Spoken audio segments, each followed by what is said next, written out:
There's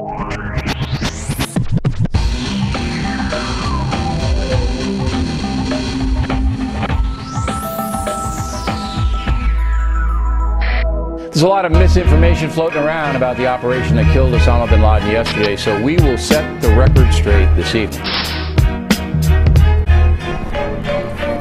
Hello and welcome to the show.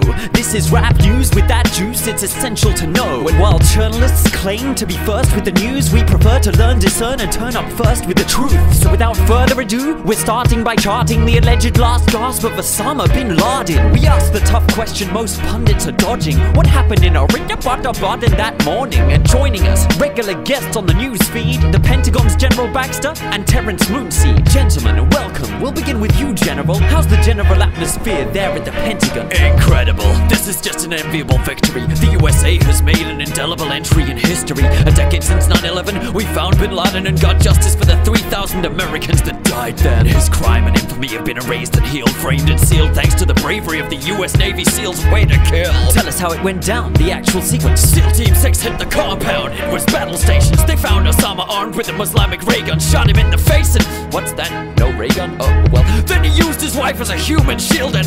What? That didn't happen either? Okay, well then they shot him and took no pictures and buried him according to Islamic scriptures in the sea?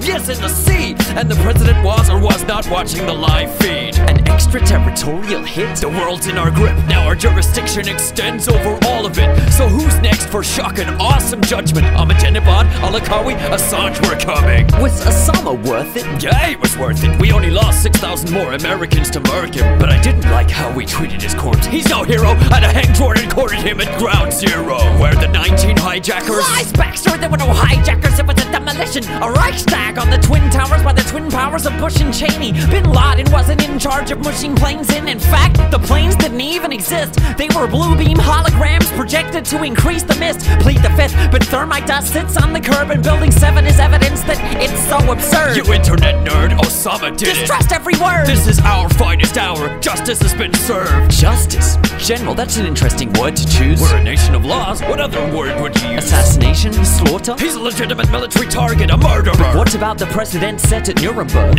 What? After the Holocaust and 6 million dead, America stayed the hand of vengeance, and instead, Nazi leaders were rounded up and tortured? No. Waterboarded? Hired by NASA? No. Brought to court to be tried for crimes against humanity, then executed. What a tragedy. Please, Eurofag, don't history lesson me. Don't you get it? The true sign of a supremacy is who gets to their side at each given minute when the rule of law is applied and when it's suspended. You can't spell justice without the US, and it's called justice because it's just us that's justified in judging. Just cause, just wars, and just evidence. Just test this justice and get just ice if you mess with us and end up at the bottom of the ocean like bin Laden. Osama isn't dead, or if he is, he died in 2000. This thing's rotten, no death certificate of public evidence, man. He's probably kicking back on an island on a CIA pension plan. Watch it, hippie, or get double tapped like Geronimo. That reminds me, why this codename Geronimo? Geronimo? That's Osama's codename? Let the truth be known, this reeks of the Masons and the Skull and Bones. It's a secret society of elite Yale students who stole the skull of the Apache chief and they use it in occult dark rituals like pagan druids, worshipping Satan, Lucifer,